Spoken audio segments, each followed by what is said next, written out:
bana pesa tango na marque système au baguerrier pesa tango bango ye bino mombo hebi déjà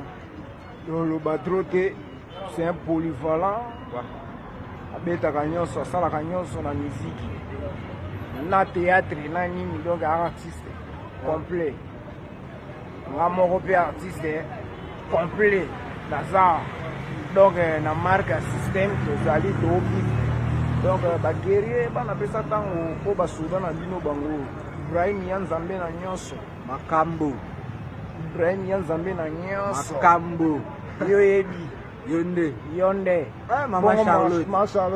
Maman Charlotte et puis je vais na loni Maman ya bane bele salabika moi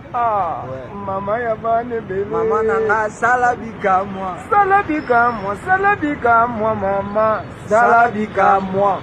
Ma Charlotte merci Ma Charlotte en tout cas nanga ne bela olobate mais nayebi ke yoza maman maman akobwaka mwana na ete waboti na pasi waboti na pasi ikwa bwaka eka bongo mais nayebi ke ba maman balaka na esprit wana te yoza maman ba jeune bébé nayebi ke osala Maman Charlotte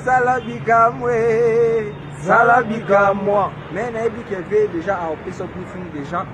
tina yo de ba salam na déjà ya journal de l'homme na ngai déjà na bike na bobosa na ote mais bana pesa tango bwaki bango te bwaka no antitata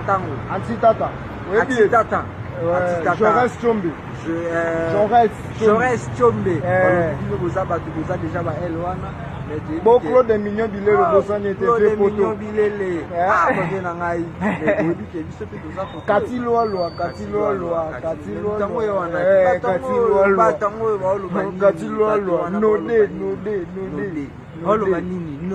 node Salon José de Londres bino mo boye bisave mi baguette na bino yeyo Salon José de Londres savait mi baguette les grands solistes les grands gourmets polyvalents donc c'est pas que ça bien yango te toujours sala bikamwa natika ninga moko na gatsama ye boluka bambisa maye nasave mi baguette mwana Kongo na lela Maman Charlotte sala bikamwa ayuka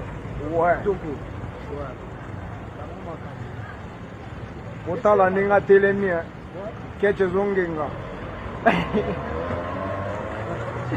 Ibrahim Elide balobi batikala etali bango biso toke liboso c'est quoi ça bon bana pesa tango